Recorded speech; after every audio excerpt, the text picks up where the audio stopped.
Good morning बच्चों, good morning everyone. तुम लोग को शुरू क्या करना है, आज इनकम फ्रॉम हाउस प्रॉपर्टी पढ़नी है। तो अभी हम लोग इनकम फ्रॉम हाउस प्रॉपर्टी पढ़ेंगे।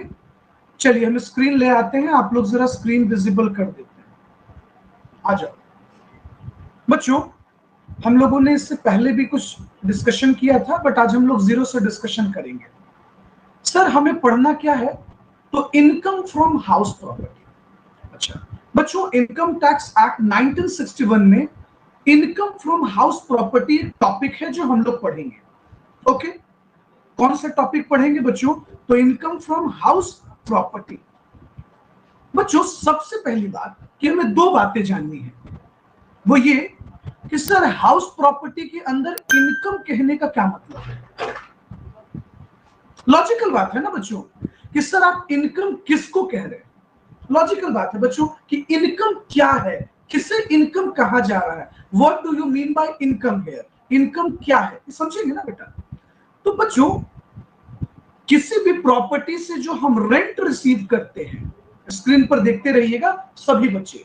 बच्चों ये जो हम रेंट रिसीव करते हैं ना, तो ये टैक्सेबल, लेकिन डायरेक्ट रेंट कभी नहीं टैक्सेबल होगा बच्चों। आपको इसके रिगार्डिंग एनुअल वैल्यू निकालना होगा। क्या निकालना होगा बच्चों, तो एनुअल वैल्यू। आपको बच्चों एनुअल वैल्यू कैलकुलेट करनी होगी इसके रिगार्डिंग, ताकि आप कैलकुलेट कर सके। क्या कैलकुलेट कर सके भाई, तो इनकम फ्रॉम हाउस प्रॉपर्टी। बच्चों मेरी बात को ध्यान से समझिएगा, जब हम लोग इनकम फ्रॉम हाउस प्रॉपर्टी पढ़ते हैं ना, तो बच्चे ये सेक्शन 22 से लेकर सेक्शन 27 तक पढ़े जाते हैं। किस सेक्शन से किस सेक्शन तक बच्चे, सेक्शन 22 से लेकर सेक्शन 27 तक। सर सेक्शन 2 क्या कहता है बच्चे, अब हम आपको पहले वन बाय वन ये बता दें कि सेक्शन 2 से लेकर सेक्शन 27 तक हमें क्या पढ़ना है, हमें क्या जानना है बच्चों। ओके, सब लोग एकदम स्क्रीन पर ध्यान रखिएगा बच्चों। आइए लीजिए, मैंने स्क्रीन को थोड़ा मैक्सिमाइज कर दिया। बेटा सबसे पहले हम लोग पढ़ेंगे सेक्शन 22। सेक्शन 22 बच्चे, अच्छा सेक्शन 22 हमें चार्जिंग सेक्शन बताता है बेटा। क्या बताता है, चार्जिंग सेक्शन। आप सोच रहे होंगे कि सर आप ये बता दीजिए पहले हमें कि चार्जिंग सेक्शन के अंदर क्या बताया गया है। बताएंगे बेटा, we will discuss this, patience रखो आप। उसके बाद बेटा हम लोग पढ़ेंगे सेक्शन 23। ये एनुअल वैल्यू के बारे में बताता है। किसके बारे में बताता है बेटा, एनुअल वैल्यू के बारे में बताता है। उसके बाद हम लोग पढ़ेंगे सेक्शन 24, जिसमें हम लोग डिडक्शन के बारे में पढ़ेंगे। बेटा हम लोग यहां दो सेक्शन पढ़ेंगे, सेक्शन 24A स्टैंडर्ड डिडक्शन और section 24B interest on borrowed capital. Okay, मैं आपको आगे और भी बताऊंगा, तो थोड़ा सा आप धैर्य रखो, पेशेंस रखो। अभी एक बेसिक फ्रेमवर्क क्रिएट करना है। तो हम लोग सेक्शन 24 में पढ़ेंगे डिडक्शन। उसके बाद बेटा हम लोग सेक्शन 25 में एंट्री करेंगे recovery of unrealised rent. Unrealised rent की रिकवरी कैसे होगी मैं आपको ये बताऊंगा। सर यहां कोई अनरियलाइज्ड का मैटर है क्या, बिल्कुल है, बिल्कुल आएगा। वन बाय वन सभी चीजों को समझेंगे। उसके बाद बच्चे सेक्शन 26 कहता है को ऑनरशिप के बारे में। बेटा आपने सुना होगा कि कभी कभी एक ही घर में दो भाई तीन भाई मालिक होते हैं, उसको हम को ऑनर कहते हैं। और 27 कहता है बच्चों, सेक्शन 27 डीम्ड ऑनरशिप के बारे में, डीम्ड ऑनरशिप के बारे में। तो बेटा ये सबसे पहले मैंने आपको बेसिक एक फ्रेमवर्क बता दिया कि हम लोगों को इनकम फ्रॉम हाउस प्रॉपर्टी में सेक्शन 22 से लेकर सेक्शन 27 तक पढ़ना है बेटा। सेक्शन 22 में क्या पढ़ेंगे, 23 में क्या पढ़ेंगे, 24, 25, 26 एंड 27। अब हम लोग अपने टॉपिक पे चलते हैं जो हमारा सबसे इंपॉर्टेंट है, इनकम फ्रॉम हाउस प्रॉपर्टी। अब शुरू करते हैं कंटेंट। चलिए बच्चों, अब हम वापस से आपको स्क्रीन पर लाते हैं। सर आज हम लोग पढ़ने क्या जा रहे हैं बच्चों? आज हम लोग पढ़ने जा रहे हैं इनकम फ्रॉम हाउस प्रॉपर्टी। क्या पढ़ेंगे बच्चों? Income from house property. Sir आप कह रहे थे कि ये सेकंड हेड ऑफ इनकम है। सर ये कहां बताया गया है कि ये सेकंड हेड ऑफ इनकम है? लॉजिकल क्वेश्चन ना बेटा, कि सर ये सेकंड हेड ऑफ इनकम है, ये कहां बताया गया है? बच्चों याद करो आप, मैंने आपको इंट्रोडक्शन के टॉपिक में बताया था, याद है आपको? मैंने आपको बताया था बच्चों, जब हम आपको इंट्रोडक्शन पढ़ा रहे थे बेटा, इंट्रोडक्शन पढ़ा रहे थे, इंट्रोडक्शन ऑफ टैक्स, आपको रिकॉर्डिंग्स में मिल भी जाएगा कि heads of income, income total कितने हेड्स में टूटे हुए हैं बेटा, इनकम कितने पार्ट में डिवाइडेड है? तो इनकम 14 हेड्स में टूटे हैं, divide, sorry, income total 5 heads में डिवाइड किए गए हैं बेटा। इनकम फ्रॉम सैलरी पहला, house property second, PGBP profit and gain from business and profession बेटा third, capital gain and fifth, sorry fourth capital gain and fifth other source. याद करो, मैंने आपको इंट्रोडक्शन में ये नहीं पढ़ाया था कि इनकम टोटल 5 हेड्स में डिवाइड होते हैं, 5 हेड्स में, याद आ रहा है आपको? 5 हेड्स में। और बेटा ये बात सेक्शन 14 के अंदर बताई गई है। सेक्शन 14 मैंने बताया था ना आपको कि सेक्शन 14 बताता है बच्चे कि इनकम 5 हेड में डिवाइड की गई है। First head income from salary बेटा, second head income from house property, third head of income PGBP, fourth head income from capital gain and fifth head income from other sources. मैंने आपको बताया था कि नहीं बताया था? बताया था ना? तो बेटा क्या ये सेकंड हेड ऑफ इनकम नहीं है? बिल्कुल है, ये एक सेकंड हेड ऑफ इनकम है बेटा। कहां बताया गया है? सेक्शन 14 में बताया गया है, सेक्शन 14 में बताया गया। चलो वापस से हम लोग हाउस प्रॉपर्टी की तरफ आते हैं। सर एक बात बताइए, सर हम लोग सेकंड हेड ऑफ इनकम पढ़ रहे हैं, वी एग्री, लेकिन सर एक मन में क्वेश्चन है, सर ये जो हेड है, सैलरी में तो हम सैलरी टैक्सेबल करते हैं sir, sir house property taxable होगा? लॉजिकल क्वेश्चन है ना बेटा। सर सैलरी में तो सैलरी टैक्सेबल होगा, लेकिन सर हाउस प्रॉपर्टी में तो बच्चों अब सवाल ये आता है कि सर इस हेड में कौन सा इनकम टैक्सेबल होता है?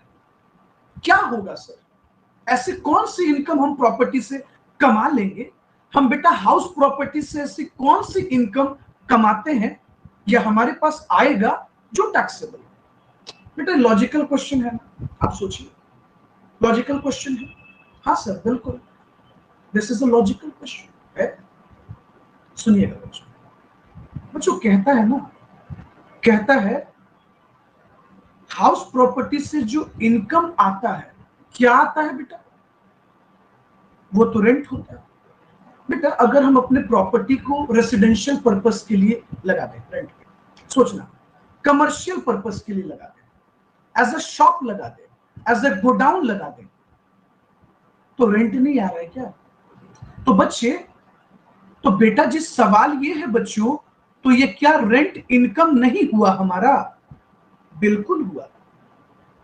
यही तो हम आपको बताने की कोशिश कर रहे हैं कि कौन सा इनकम टैक्सेबल होगा।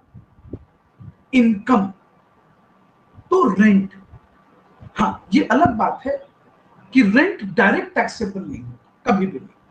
उसके लिए आपको एनुअल वैल्यू निकालना होगा, एनुअल वैल्यू टैक्सेबल होगा बेटा। किसी भी हाउस प्रॉपर्टी का हमें एनुअल वैल्यू निकालना होगा। क्या निकालना होगा? Annual value. तो ऐसा मत सोचिएगा बेटा कि किसी भी प्रॉपर्टी से जो रेंट आता है वो टैक्सेबल होगा। बच्चों टॉपिक क्लियर हो रहा है? तो बच्चों हमने आपको अभी ये बताया कि एनुअल वैल्यू टैक्सेबल होगा। बच्चों क्या आपने मेरी बात को बारीकी से सुना? नहीं सुना। पूछिए क्यों नहीं सुना आपने?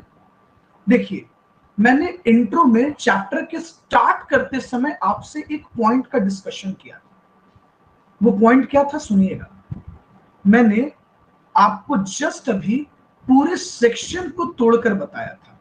इसीलिए तो बेटा सबसे पहले तो हम आपको चार्जिंग सेक्शन बताएंगे, और जो मैंने अभी आपसे कहा कि एनुअल वैल्यू टैक्सेबल होगा, आप देखो सेक्शन 23 में एनुअल वैल्यू के बारे में बताया गया है। व्हाट इज एनुअल वैल्यू हम आपको पढ़ाएंगे बेटा। एनुअल वैल्यू क्या है हम आपको बताएंगे। एनुअल वैल्यू किसे कहते हैं हम आपको ये बात बताएंगे अभी। इसलिए मैंने आपको कहा कि एनुअल वैल्यू टैक्सेबल होगा। क्या टैक्सेबल होगा बच्चों? तो एनुअल वैल्यू टैक्सेबल। आइए अब सबसे पहले हम आपको आज बताते हैं कि चार्जिंग सेक्शन क्या है। ओके सर हम लोग चार्जिंग सेक्शन किसको कहते हैं? सुनिएगा बेटा, मेरी बात को ध्यान से सुनिएगा। बच्चों सेक्शन 22 चार्जिंग सेक्शन के बारे में बताता है। अच्छा किसके बारे में बताता है बेटा? तो चार्जिंग सेक्शन के बारे में बताता है कि what is charging section. Okay सुनिएगा मेरी बात, अब इसको थोड़ा ध्यान से समझते हैं। सर सेक्शन 22 क्या कहता है? मेरी बात को सुनते जाना बच्चों। सेक्शन 22 कहता है ना बेटा कि rental income is taxable under the head income from house property. बेटा हाउस प्रॉपर्टी में क्या टैक्सेबल होगा? हाउस प्रॉपर्टी में क्या टैक्सेबल होगा? तो एनुअल वैल्यू टैक्सेबल होगा बेटा, एनुअल वैल्यू टैक्सेबल। अब आप सोच रहे होंगे कि सर आप इसी बात को हमें पहले बताने की कोशिश कर रहे थे, रेंटल इनकम का मतलब एनुअल वैल्यू। हाँ जी बेटा। बच्चों मेरी बात को समझिए, रेंट कभी भी टैक्सेबल नहीं होता डायरेक्टली। रेंट नहीं टैक्सेबल होता साहब, एनुअल वैल्यू टैक्सेबल होता है। लेकिन कहता है, ध्यान से सुनिएगा, कहता है if following 3 conditions are satisfied. ये 3 कंडीशन का सेटिस्फाई होना जरूरी है। पहला कंडीशन बच्चों कहता है कि property should consist of any building. Property का मतलब क्या समझूं? प्रॉपर्टी का मतलब क्या समझूं? कोई भी बिल्डिंग। सुनिएगा बेटा, कहता है प्रॉपर्टी मींस एनी बिल्डिंग और लैंड अपॉर्चुनिटी देयर, और उससे जुड़ी हुई जमीनें, and land opportunity thereto, उससे जुड़ी हुई जमीनें प्रॉपर्टी है। क्या है बेटा? प्रॉपर्टी है। तो property should consist of any building, कोई भी बिल्डिंग, कोई भी बिल्डिंग, और लैंड अपॉर्चुनिट देयर टू, उससे जुड़ी हुई जमीनें प्रॉपर्टी है। Okay sir. सर दूसरा कहता है बेटा SSC should be the owner. बच्चों जो एसएससी होगा ना वो मालिक होना चाहिए। सर ये बहुत अजीब बात है, मैं एक्सप्लेन कर रहा हूं। फिर कहता है बच्चों कि property should not be used by the owner for the purpose of any business और प्रोफेशन। बेटा बच्चों कहता है जो ऑनर है ना, जो प्रॉपर्टी का मालिक है ना बेटा, वो उस प्रॉपर्टी को खुद के बिजनेस में और खुद के प्रोफेशन में इस्तेमाल नहीं कर रहा। समझिएगा ध्यान से, खुद के बिजनेस और खुद के प्रोफेशन में इस्तेमाल नहीं कर रहा। अब ना हम आपको 1 बाय 1 हर एक पॉइंट समझाते हैं। ओके मेरी बात को सुनना, ध्यान से सुनना, हम क्या कहना चाह रहे हैं 1 बाय 1। ओके सर सबसे पहले तो आप मुझे बिल्डिंग का मतलब बताइए और लैंड अपॉर्चुनिटी देयर टू का मतलब बताइए। सुनते जाइए, देखिए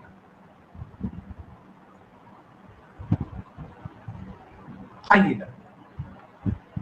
सर बेटा आपके सामने मैंने स्क्रीन पर एक पिक्चर लाया है, देखिएगा बच्चों। एक तरफ डायग्राम पर फोटो में आपको एक खाली जमीन दिख रहा होगा, खाली जमीन, और दूसरी तरफ आपको एक डायग्राम पर दिख रहा होगा कि घर है और उससे बेटा अटैच्ड एक गार्डन है।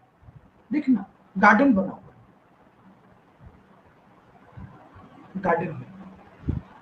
बच्चों कहता है ना कि कोई भी बिल्डिंग, सुनिएगा बेटा ध्यान से मेरी बात, कोई भी बिल्डिंग, और अगर जैसे मान लो ना बच्चे, मान लो ये घर है, ठीक है, ऐसे मुझे तो उतना बनाना सुंदर आता नहीं है, but I try my level best कि चलो बेटा हम मान लिए कि ये मेरा प्रॉपर्टी है, और बच्चों ये प्रॉपर्टी ना एक इससे एक जमीन अटैच्ड है। तो पता है बच्चों, लॉ कहता है कि कोई भी बिल्डिंग और उससे जुड़ी हुई जमीनें प्रॉपर्टी कहलाती है। कोई भी बिल्डिंग और उससे जुड़ी हुई जमीनें, इसी को कहते हैं बेटा लैंड अपॉर्चुनिटी देयर।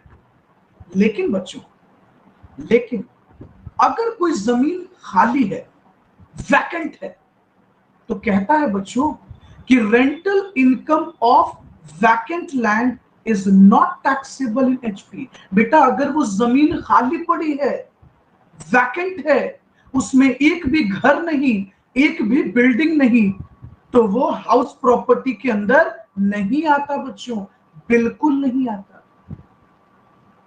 आई बात समझ में? वो बिल्कुल नहीं आएगा। ओके, कंटिन्यू करते हैं बेटा।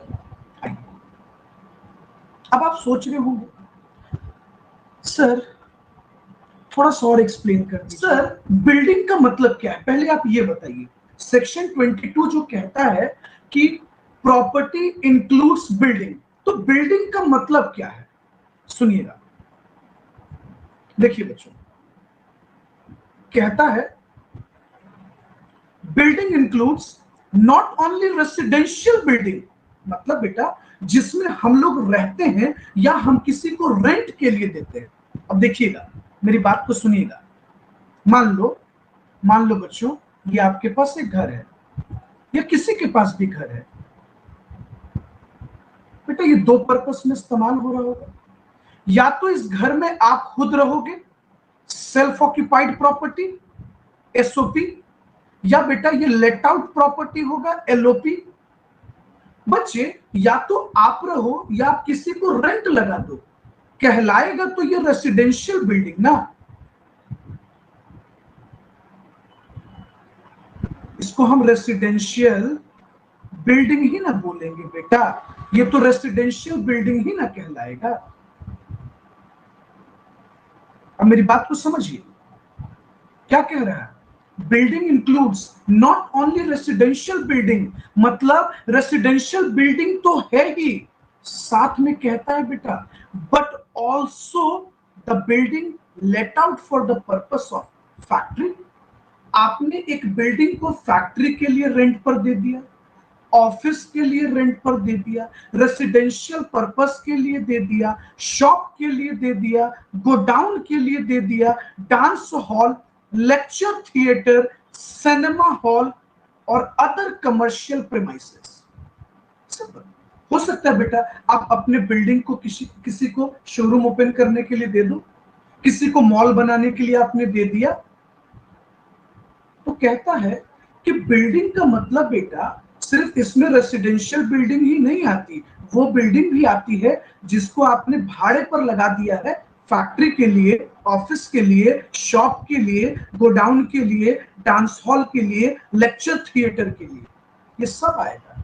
और हद तो तब है बच्चों, कहता है, सुनिएगा बहुत इंटरेस्टिंग है बच्चों, कहता है अ लार्ज स्टेडियम और an open swimming pool, open swimming pool बेटा ये भी प्रॉपर्टी, ये भी क्या है, प्रॉपर्टी, हम इसे भी प्रॉपर्टी का पार्ट है।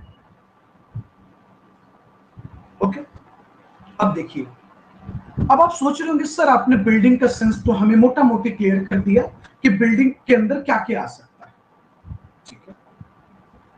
सर लैंड अपॉर्चुनिटी का मतलब क्या होगा, सिंपल, मैंने आपको पहले भी कहा बेटा, मैंने आपको पहले भी कहा, land connected with the building, वैसी जमीन जो बिल्डिंग से कनेक्टेड है, जो बिल्डिंग से जुड़ी हुई है, कहता है which is indivisible part of a building. आप इसको अलग नहीं कर सकते बेटा, ये अटैच्ड है। जैसे जैसे हो सकता है कैटल शेड, आपने जानवर के रहने के लिए कोई शेड बना रखा हो, कार पार्किंग हो बेटा, गार्डन हो, गैरेज हो, प्लेग्राउंड हो या कार पार्किंग हो सकता है ना। ये सब हो सकते हैं कि नहीं हो सकते हैं बच्चों। तो मैंने आपको बिल्डिंग का सेंस तो क्लियर कर दिया और साथ साथ लैंड अपॉर्चुनेंट टू भी क्लियर कर दिया। देखिए अब मेरी बात को सुनिएगा बेटा। तो हमने आपको सबसे पहला पॉइंट क्लियर ये कर दिया चार्जिंग सेक्शन में कि सर देखिएगा, हम आपको क्या पढ़ा रहे थे सेक्शन 22 में कि property should consist of any building, कोई भी बिल्डिंग और उससे जुड़ी हुई जमीनें। तो बिल्डिंग कहने का मतलब और अटैच्ड का मतलब मैंने आपको बता दिया। अब दूसरा सवाल है, सर आप कह रहे हैं कि एसएससी जो है वो ऑनर होना चाहिए। ठीक है, सुनिएगा मेरी बात, मेरे कहने का सेंस क्या है, आप इस पे फोकस करना। देखो बेटा, लॉ कहता है ना, लॉ कहता है कि जो एसएससी होंगे, जैसे एग्जांपल लो बेटा, बच्चों मिस्टर एक्स के पास एक हाउस प्रॉपर्टी है, इन्होंने रेंट पर लगा दिया अपने घर को, और पता है बच्चों इसको रेंट पर मिस्टर बी ने ले लिया। मेरी बात को सुनिएगा, और मिस्टर बी ने इस घर को रेंट पर दे दिया मिस्टर सी को। बच्चों जरा आप एक चीज ऑब्जर्व करो, मिस्टर बी जो है वो रेंट पे कर रहे हैं मिस्टर एक्स को,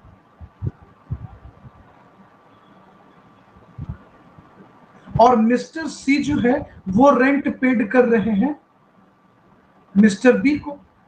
बेटा कायदे से तो दोनों के लिए इनकम है, जरा आप समझ कर देखो, मिस्टर एक्स के लिए भी और मिस्टर बी के लिए भी। लेकिन लॉ कहता है कि घर का ऑनर कौन है? ऑनर कौन है बेटा? ऑनर मिस्टर एक्स है, ऑनर मिस्टर एक्स है।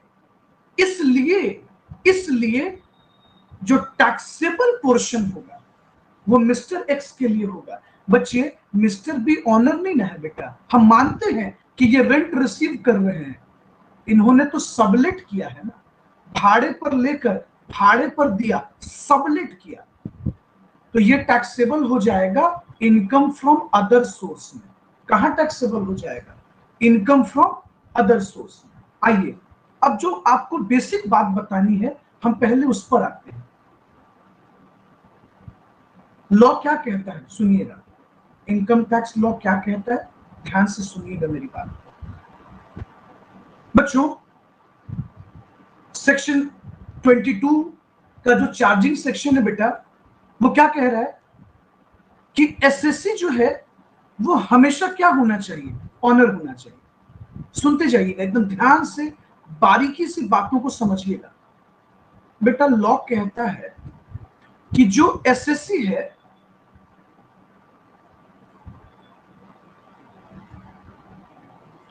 है ना वो ऑनर होना चाहिए। और बच्चों ऑनर के अंदर दो ऑनरशिप आता है, legal owner as well as deemed owner. Sir legal owner तो हम लोग समझते हैं, मतलब पेपर पर डॉक्यूमेंट पर जिसके नाम से प्रॉपर्टी रजिस्टर्ड होती है वो लीगल ऑनर है। लेकिन सर ये डीम्ड ऑनर का क्या मैटर है? आप कह रहे हैं कि ऑनर में दोनों आता है, लीगल ऑनर भी और डीम्ड ऑनर भी। सर लीगल ऑनर हम किसको कहेंगे? सिंपल बेटा, जिसके नाम पर property registered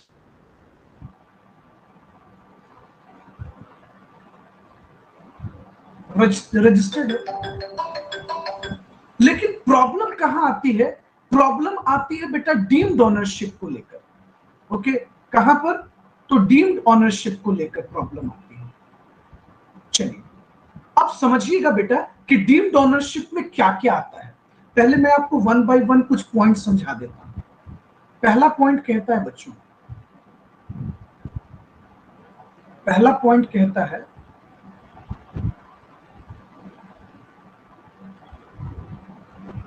transfer to spouse. बेटा हस्बैंड वाइफ को प्रॉपर्टी ट्रांसफर करता है या वाइफ हस्बैंड को प्रॉपर्टी ट्रांसफर करती है, इसको हम स्पाउस बोलते हैं। ट्रांसफर टू स्पाउस मतलब वाइफ ने हस्बैंड को ट्रांसफर किया और हस्बैंड ने वाइफ को ट्रांसफर किया विदाउट कंसिडरेशन, बिना कंसिडरेशन, बिना पैसे लिए, या इनएडिक्वेट कंसिडरेशन। जो कंसिडरेशन था ना बेटा वो जेन्युइन नहीं था, वो वाजिब नहीं था, वो जेन्युइन नहीं था, वो वाजिब नहीं था। तो ऐसे सिचुएशन में जिसने ट्रांसफर किया है वो क्या है? वो डीम्ड ओनर है। अब आप बोलेंगे कि सर हमें समझ में नहीं आया। आइए हम आपको समझाते हैं इस बात को एकदम ध्यान से सुनिएगा, मेरी बात को एकदम ध्यान से समझना। बेटा ट्रांसफर टू स्पाउस, आप प्रॉपर्टी को ट्रांसफर कर रहे हो, वाइफ ने हस्बैंड को ट्रांसफर कर दिया या हस्बैंड ने वाइफ को ट्रांसफर कर दिया। ओके ठीक है, विदाउट कंसिडरेशन, बिना कंसिडरेशन लिए हो, मतलब फ्री ऑफ कॉस्ट। आइए अब हम आपको यह समझाते हैं, सुनिएगा, देखिएगा, सुनिएगा बेटा। ये मिस्टर एक्स है और ये इनकी वाइफ है Mrs x, Mrs x. Okay, और बच्चों ये जो मिस्टर एक्स है ना, इनके पास एक प्रॉपर्टी है, हाउस प्रॉपर्टी। और बेटा इससे जो एनुअल रेंट वगैरह आता है वो मान लो आप मोटा मोटी कि 2 लाख रुपए आते हैं, मतलब समझ लो रफली। और बेटा मिस्टर एक्स की जो सैलरी है, इनकी salary 5 lakh rupees, 5 lakh rupees. बच्चों आपको शायद याद होगा कि मैंने आपको पढ़ाया था कि अगर किसी एसएससी का टोटल इनकम, इंडिविजुअल का टोटल इनकम, सॉरी टू से किसी एसएससी का नहीं, अगर टोटल इनकम 5 लाख रुपीस तक है तो इसकी टैक्स लायबिलिटी नील हो जाती है। आपको याद होगा मैंने आपको कैलकुलेशन भी सिखाया था। अब बच्चों मिस्टर एक्स इस बात से डर रहे हैं कि अगर इनके सैलरी वाले इनकम में जब ये रेंट का इनकम ऐड होगा तो टोटल इनका जो टोटल इनकम है बेटा वो 7 लाख हो जाएगा। और आपको पता है बच्चों कि जैसे ही टोटल इनकम 5 लाख से एक्सीड होता है तो जो रिबेट मिलता है, रिबेट अंडर सेक्शन 87 में, अंडर सेक्शन 87A में बंद हो जाता है। आपको याद होगा मैंने इंट्रोडक्शन में आपको पढ़ाया है टैक्स कैलकुलेशन। अब सुनिएगा बच्चों, मिस्टर एक्स प्लानिंग करना शुरू कर गए। इन्होंने इस प्रॉपर्टी को अपनी वाइफ के नाम पर लिख दिया और ये ट्रांसफर कर दिया बिना कंसिडरेशन के। No consideration, no consideration.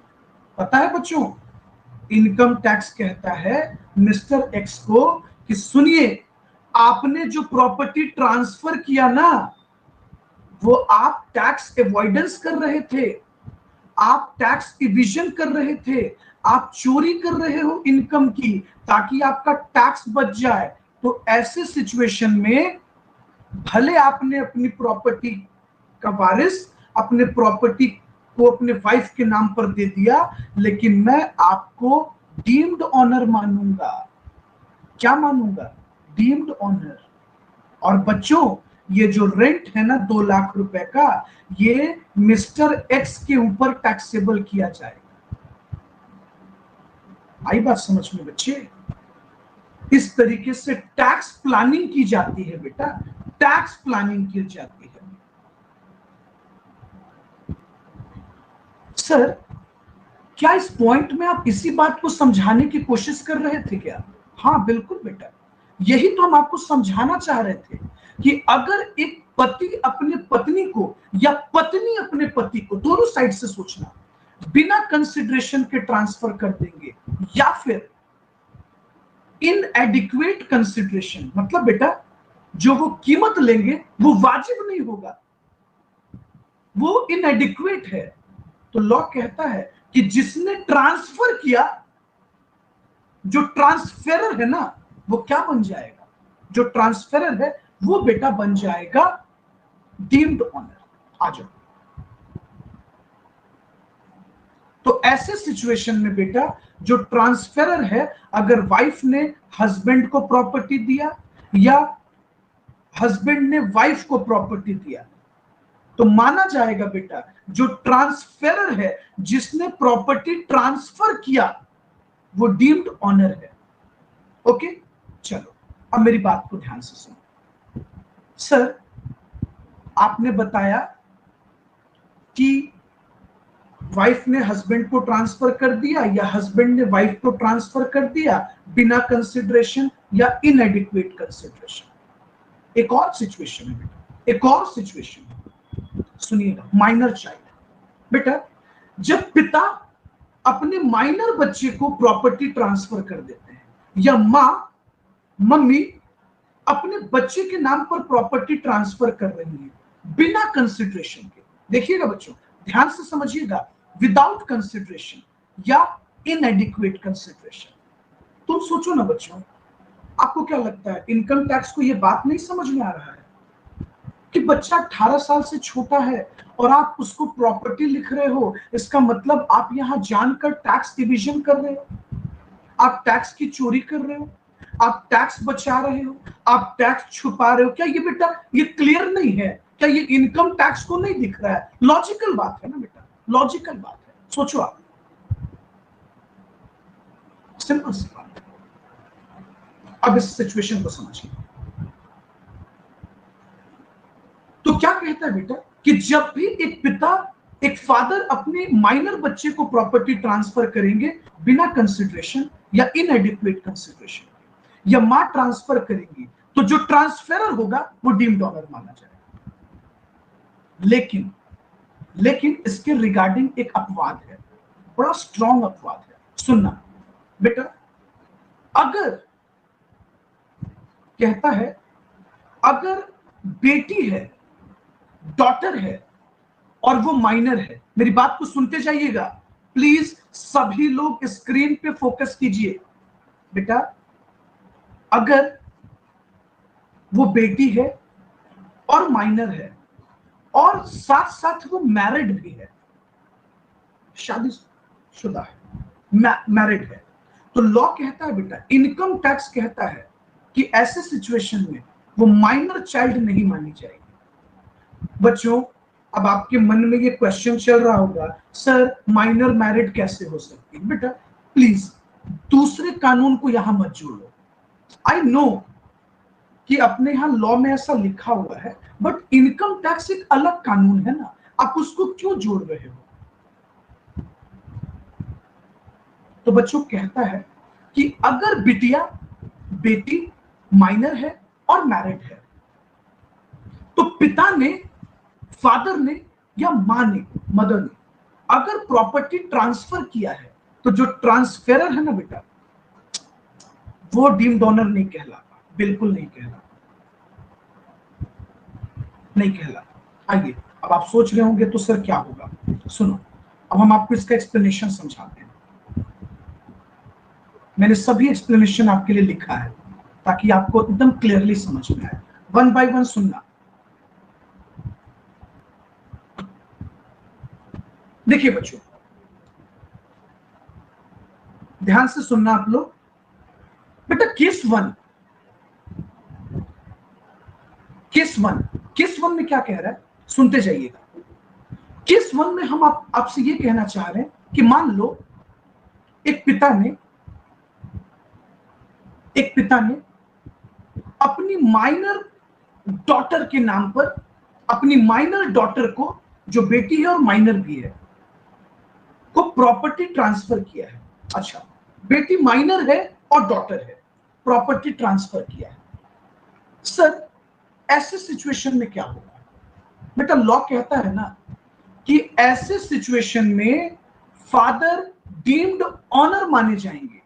मतलब लॉ कहता है, इनकम टैक्स कहता है कि फादर ने इनकम बचाने के लिए, टैक्स बचाने के लिए, इनकम को छुपाने के लिए उसने अपने बेटी के नाम पे ट्रांसफर किया, then he is consider as deemed honour.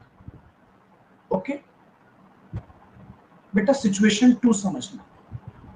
अगर सिचुएशन 2 देखना, तुम केस 2 देखना बेटा, फादर ने, एक पिता ने अपनी बेटी के नाम पर प्रॉपर्टी ट्रांसफर किया, ओके, बेटी के नाम पर। लेकिन ये जो डॉटर है ना, ये माइनर तो है, साथ साथ ये मैरिड है। नोटिस कीजिएगा, दोनों सिचुएशन में डिफरेंस है। केस 1 में मैंने बेटी को अनमैरिड माना था, लेकिन केस 2 में जो बिटिया है वो मैरिड है। अब देखिए बच्चे, तो सवाल ये खड़ा हुआ, ऐसे सिचुएशन में क्या होगा? क्या बेटा हम फादर को डीम्ड ऑनर मानेंगे? तो बेटा कहता है कि ऐसे सिचुएशन में जो पिता होंगे ना, जो फादर होते हैं, father is not deemed honour. बेटा पिता को कभी भी डीम्ड ऑनर नहीं माना जाता, तो कौन माना जाएगा? ऐसे सिचुएशन में हस्बैंड के इनकम में ऐड होगा। पता है बेटा, बिटिया की शादी जिस लड़के से हुई, मतलब जो हस्बैंड है उसका, उसके इनकम में ऐड होगा, समझे? लेकिन अगर हस्बैंड मेजर है तो, अब आप सोच रहे होंगे कि सर मान लीजिए बिटिया ने जिससे शादी कर ली, दोनों छोटे छोटे थे, छोटे छोटे से दोनों को प्यार हो गई, दोनों ने शादी कर लिया, जाकर मंदिर वगैरह में शादी कर लिया। अब बेटा सामाजिक रूप से तो वो हस्बैंड वाइफ है, तो सर ऐसे सिचुएशन में पति भी छोटा सा, वो भी बेचारा नन्हा मुन्ना सा बच्चा है, माइनर है, तो सर किसके इनकम में ऐड होगा? जो बिटिया को प्रॉपर्टी दी गई, तो पता है बेटा ऐसे सिचुएशन में डीम्ड ऑनर उसके फादर माने जाते हैं, मतलब फादर इन लॉ। जो ससुर जी होंगे ना, बिटिया के जो ससुर जी होंगे, उनको डीम्ड ऑनर माना जाएगा, और वो उनके इनकम में ऐड होगा और वो टैक्स देगा। ओके, खैर चलो बेटा, इतना ज्यादा टेंशन लेने की जरूरत नहीं है, बस मैंने आपको नॉलेज के लिए इतनी बातें बता दी। आगे चलते हैं, आगे चलते हैं। सर सबसे पहले तो आप डीम्ड ऑनर बताना चाह रहे थे कि सेक्शन 27 कहता है कि ऑनर में, ऑनर के अंदर ऑनर तो आएंगे ही, साथ साथ डीम्ड ऑनर आएंगे। सर एक बात बताइए, अगर हस्बैंड वाइफ अलग हो रहे हैं, leave apart, condition leave apart समझते हैं ना बेटा? सिचुएशन डिवोर्स का बन रहा, दोनों अलग हो रहे हैं, और सर अगर लड़की माइनर नहीं है तो पति है वो अपनी पत्नी को प्रॉपर्टी दे रहा है। समझिएगा, केस देखिएगा, मिस्टर एक्स ने मिसेस एक्स को प्रॉपर्टी ट्रांसफर किया है।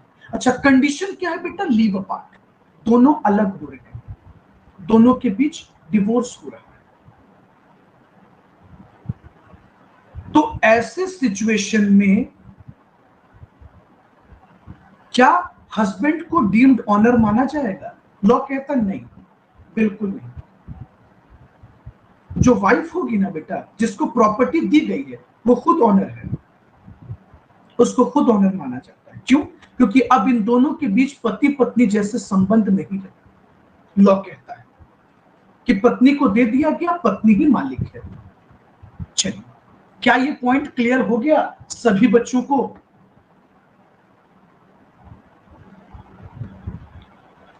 तो बेटा मैंने पहला पॉइंट आपको क्लियर कर दिया डीम्ड ऑनर का। सिर्फ फर्स्ट पॉइंट बेटा, डीम्ड ऑनर में देखो बहुत सारे पॉइंट हैं, मैंने आपको अभी फर्स्ट पॉइंट क्लियर किया। फर्स्ट पॉइंट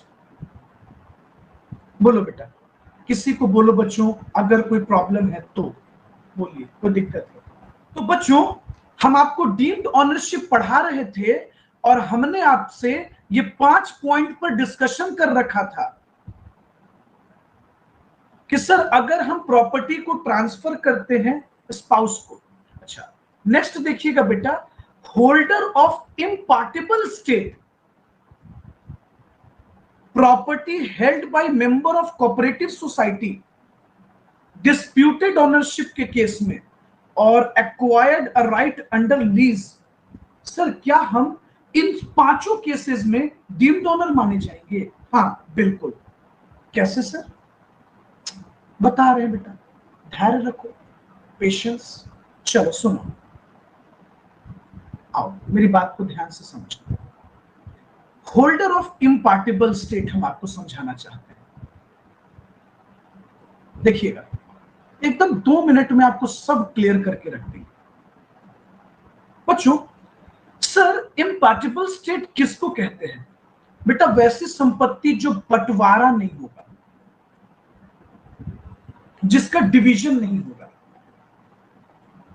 जैसे बेटा कभी कभी हमारे परिवार में एक ऐसी प्रॉपर्टी होती है जिसको हम लोग कभी बांटने को रेडी नहीं होते हैं और कहा जाता है कि इस प्रॉपर्टी पर पूरे परिवार का अधिकार है। सुनिएगा, तो मान लो एक प्रॉपर्टी है, ठीक है, सिंपल सी बात, उस पर सबका राइट है, परिवार के हर एक सदस्य का राइट है, या यूं कह लो, और वो प्रॉपर्टी डिवाइड नहीं हो सकता है, वो संपत्ति नहीं बांटा जा सकता है। ओके, अब हम आपको पूरा सिचुएशन समझाते हैं एक एग्जांपल के थ्रू। बेटा मान लो मिस्टर वाई ने अपने लाइफ में बहुत सारी संपत्ति बनाई, बहुत प्रॉपर्टी बनाया, मिलियन बिलियन रुपीस बनाया, अपने लाइफ में बहुत प्रॉपर्टी बनाया। और बेटा इन्होंने 3 बड़ी बड़ी बिल्डिंग को बनवाया, प्रॉपर्टी 1, प्रॉपर्टी 2 और प्रॉपर्टी 3। मेरी बात को सुनिएगा बेटा, बच्चों प्लीज सुनिएगा ध्यान से, हम क्या कह रहे हैं।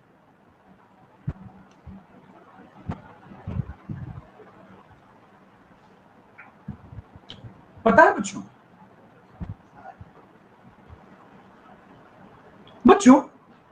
तो मिस्टर वाई ने 3 प्रॉपर्टी बनाया। सुनना बेटा ध्यान से, सभी लोग मेरी बात को सुनना। प्रॉपर्टी 1 को मान लो अपने बड़े बेटे को दे दिया, प्रॉपर्टी 2 भी दूसरे बेटे को दे दिया, और पता है बेटा इन्होंने कहा कि प्लीज ये 3rd प्रॉपर्टी मत बेचना, मैंने अपनी जिंदगी की पहली कमाई से इस संपत्ति को बनवाया, इस संपत्ति में, इस प्रॉपर्टी में मेरे माँ बाप की यादें जुड़ी हुई है, प्लीज बच्चों इसको कभी मत बेचना तुम, ठीक है। तो इस प्रॉपर्टी का कभी डिवीजन नहीं होगा। और मिस्टर वाई ने अपने दोनों बेटों से कहा कि तुम लोग लाइफ में कोई भी फंक्शन करना, फेस्टिवल होना, कोई फेस्टिवल सेलिब्रेट करना, तो तुम लोग इसी घर में आकर करना, क्योंकि इसमें मेरी यादें जुड़ी हुई है। बेटा लॉ कहता है कि ऐसी संपत्ति, ये प्रॉपर्टी को हम इम्पार्टेबल स्टेट कहेंगे, क्योंकि ये बट नहीं सकता, इस प्रॉपर्टी का डिवीजन कभी नहीं होगा, ये इम्पार्टेबल स्टेट है। अब सुनिएगा बच्चों, अब ना गवर्नमेंट बौखला गई, इनकम टैक्स लॉ परेशान हो गया कि भाई ये क्या मामला है, ये प्रॉपर्टी को आप कह रहे हो कि बटेगा नहीं, तो हम किसको टैक्स लेंगे भाई। सुनिए, इनकम टैक्स को चढ़ा गुस्सा। इनकम टैक्स ने कहा, लॉ कहता है बेटा, लॉ जो है, लॉ बोलता है परिवार में जो सबसे बड़ा बेटा होगा, जो सबसे बड़ा बेटा होगा ना, लॉ कहता है हम उसको डीम्ड ऑनर मानेंगे। क्यों बेटा? प्रॉपर्टी 1 का टैक्स तो आ जाएगा उनके बेटों से, लेकिन ये जो इम्पार्टेबल स्टेट है, ये जो 3rd प्रॉपर्टी है, इसका क्या होगा? इसका कौन टैक्स पे करेगा? अब टैक्स एकदम बौखला गई, इनकम टैक्स लॉ ये कहती कहां गया इसका बड़ा बेटा, लॉ ढूंढ के उसको, और बोलता है कि ये जो मिस्टर वाई के जो बड़े बेटे हैं ना, इनको कह रहा है चलो दो टैक्स दो, तुम डीम्ड ऑनर हो। तो गवर्नमेंट बोलती है कि बड़ा बेटा लायबल होगा। अब तुम सोच रहे होगे कि सर वो तो प्रॉपर्टी खाली है, मिस्टर वाई ने अपने दोनों बेटों को वसीयत कर दिया कि तुम लोग इसको बेचना मत, इसी घर से बच्चों की शादी करना, यहीं आके फेस्टिवल मनाना, हर एक फेस्टिवल यहीं से सेलिब्रेट करना। इनकम टैक्स बोलता है भाई उस घर का एनुअल वैल्यू तो है ना, तुम दो टैक्स हमें दो, बिल्कुल दो। अब तुम सोच रहे हो कि सर बड़ा बेटा क्यों देगा? लॉ कहता है कि बड़े बेटे की जिम्मेदारी है कि ये बाकी भाइयों से बात करे, बात कर टैक्स कंट्रीब्यूट करे, अदरवाइज हम तो बड़े बेटे को पकड़ेंगे। समझे? जैसे देखते हो बेटा, पुलिस कभी ना कभी किसी को पकड़ के टारगेट कर देती है ना। मान लो अगर 10 चोरियां हुई है ना, और अगर एक चोर पकड़ा जाता है तो पुलिस बहुत अच्छा करती है, बाकी 9 चोरी भी उसी पे लाद देती है। वैसी ना बेटा, इनकम टैक्स लॉ कह रहा है कि जो बड़ा बेटा है ना, पकड़ो उसको, वही लायबल होगा। पकड़ो उसको, वो लायबल होगा ऐसे प्रॉपर्टी के लिए, और उसको हम डीम्ड ऑनर मानेंगे। देखिए बच्चे, अब आपको लगा कुछ कि सर ये तो गलत है ना? चलो बोलो, यहां तक क्लियर हो गया? फिर एक मैटर आता है कि property held by member of cooperative society, company और एओपी। सर ये क्या नया मैटर है? सुनिएगा बच्चों, ये बहुत इंटरेस्टिंग मैटर है बच्चों। बच्चों आपने आजकल पढ़ा होगा कि बहुत सारे कोऑपरेटिव सोसाइटी अपने यहाँ बनाए जाते हैं। जैसे बेटा वास्तु विहार बड़ा फेमस है अपने पटना में, हर बच्चा जानता है, हर लोग जानता है। चलो हम एक एग्जांपल ले लेते हैं बेटा, मान लो जलालपुर सिटी। बेटा ये कोऑपरेटिव सोसाइटी है, बड़ा एक्सपेंसिव भी है। ये कोऑपरेटिव सोसाइटी होता क्या है ना बच्चों, सुनिएगा बेटा, जब हम लोग फ्लैट परचेज करते हैं ना, हम लोग जब फ्लैट परचेज करते हैं तो बेटा कोऑपरेटिव सोसाइटी हम लोगों को ऑनर नहीं बनाती, ये हम लोगों को मेंबर बनाती है। ठीक है? तो कोऑपरेटिव सोसाइटी कहती है कि चलिए हमने आपको मेंबर बना दिया। सुनना बेटा, और जैसे आपको मेंबर बना दिया गया तो ये मेंबर बनाने के बाद आपको प्रॉपर्टी दे दी गई। ठीक है? आपको मेंबर बनाकर प्रॉपर्टी दे दिया गया और आपको फ्लैट अलॉट कर देती है कोऑपरेटिव सोसाइटी। पता है बेटा, लॉ कहता है कि सुनो यार, एक बात बताओ, ये तो बहुत अजीब सा नाटक कर रहे हो तुम लोग। कैसे? तो सुनना बेटा बच्चों, जब भी कोई कोऑपरेटिव सोसाइटी बनती है, जब इसमें करोड़ों करोड़ के बिल्डिंग्स बनाए जाते हैं, तो इसके बनाने के लिए फंडिंग कहां से आती है बच्चे? फंडिंग कौन करता है? मेंबर। क्योंकि बेटा मेंबर इसके लिए पेमेंट देते हैं, पैसे देते हैं। जब आप पेमेंट देते हो तब ना आपको फ्लैट मिलता है। सोचो ना बेटा, जब आप पेमेंट देते हो तब ना आपको फ्लैट अलॉट होता है। हाँ जी सर, बिल्कुल। तो इनकम टैक्स लॉ कहता है बेटा कि आपको मेंबर इसलिए बनाया गया कि आपने बदले में पैसे दिए हैं। अगर आप ये पैसा नहीं देते तो क्या ये फ्लैट बनता और ये क्या फ्लैट आपको मिलता? तो सच्चाई तो यही है कि आप कहीं ना कहीं मेंबर जरूर कहे जा रहे हो, लेकिन रियल में आप मालिक हो। रियल में ये मेंबर ऑनर है, ऑनर है। बस फर्क इतना है बेटा कि डॉक्यूमेंट पर, पेपर पे इनको क्या कहा गया है? ऑनर। नहीं सर, पेपर पे इनको मेंबर कह दिया गया है, ऑनर नहीं कहा गया। पता है बेटा ऐसा क्यों किया गया है? ताकि टैक्स अवॉइडेंस किया जा सके, टैक्स बचाया जा सके। लॉ कहता है बेटा कि जो मेंबर है ना, जो मेंबर हैं वो डीम्ड ऑनर है। सिंपल, आप डीम्ड ऑनर हो और आपको टैक्स पे करना पड़ेगा। आई बात समझ में? आप सोचो ना बेटा, आपको मेंबर बना दिया जाता है और आप अपने घर को किसी और को रेंट पर लगा देते हो, और जब आप सेल करते हो तो नया बंदा मेंबर बन जाता है। जरा सोचकर देखो बेटा, आपको नहीं लग रहा बच्चों कि ये खेल चल रहा है, टैक्स की चोरी का खेल? इसलिए इनकम टैक्स कहता है कि जो मेंबर है वो डीम्ड ऑनर है। चलो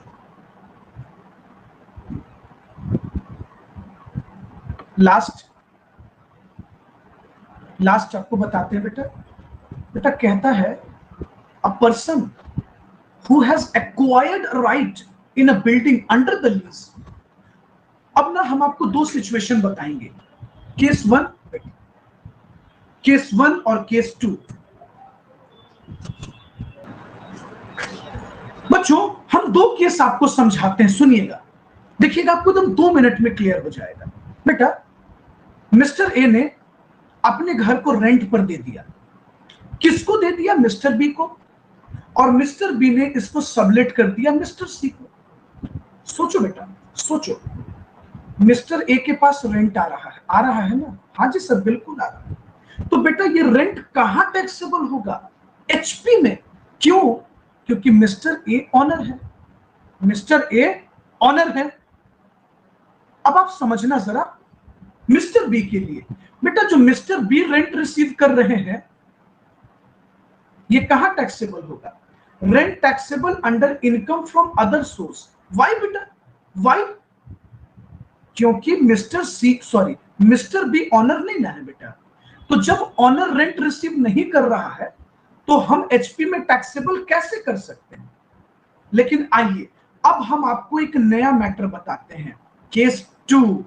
सुनिए, कहता है बच्चों कि अगर मिस्टर एक्स ने अपने घर को रेंट पर मिस्टर बी को दे दिया और मिस्टर बी ने सबलेट कर दिया मिस्टर सी को, और पता है बच्चों, मिस्टर ए ने जब मिस्टर बी को रेंट पर दिया तो ये 12 साल या 12 साल से ज्यादा का एग्रीमेंट है। सुनिएगा, बहुत इंपॉर्टेंट बात आपको बताने वाले हैं। 12 साल या 12 साल से बच्चों, अगर ये एग्रीमेंट 12 साल या 12 साल से ज्यादा का है तो पता है बेटा, मिस्टर बी जो रेंटल इनकम रिसीव कर रहे हैं और मिस्टर ए जो रेंटल रिसीव कर रहे हैं, मिस्टर ए का भी इनकम एचपी में टैक्सेबल होगा, हाउस प्रॉपर्टी में। और पता है बच्चों, मिस्टर बी को डीम्ड ऑनर मान लिया जाएगा। डीम्ड ऑनर क्यों? क्योंकि लीज 12 साल से ज्यादा का है बेटा, इसलिए उनको डीम्ड ऑनर मान लिया जाएगा। आपको बात समझ में आया? तो मिस्टर बी जो रेंट रिसीव कर रहे होंगे ना बेटा, वो भी बच्चों एचपी में टैक्सेबल होगा, और मिस्टर एक्स का भी रेंट एचपी में टैक्सेबल होगा। Got the point? आई बात समझ में? आई बात समझ में? तो देखो बच्चे, हम आपको यही समझाना चाह रहे थे बेटा।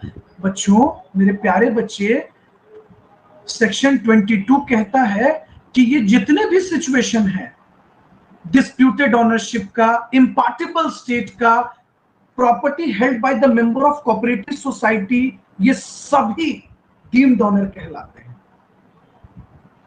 ओके, आ जाओ, अब एक इंटरेस्टिंग बात आपको बताते हैं। देखो, सुनो, थोड़ा सा रुकना मेरे बच्चे, प्यारे हो तुम लोग, आ जाओ।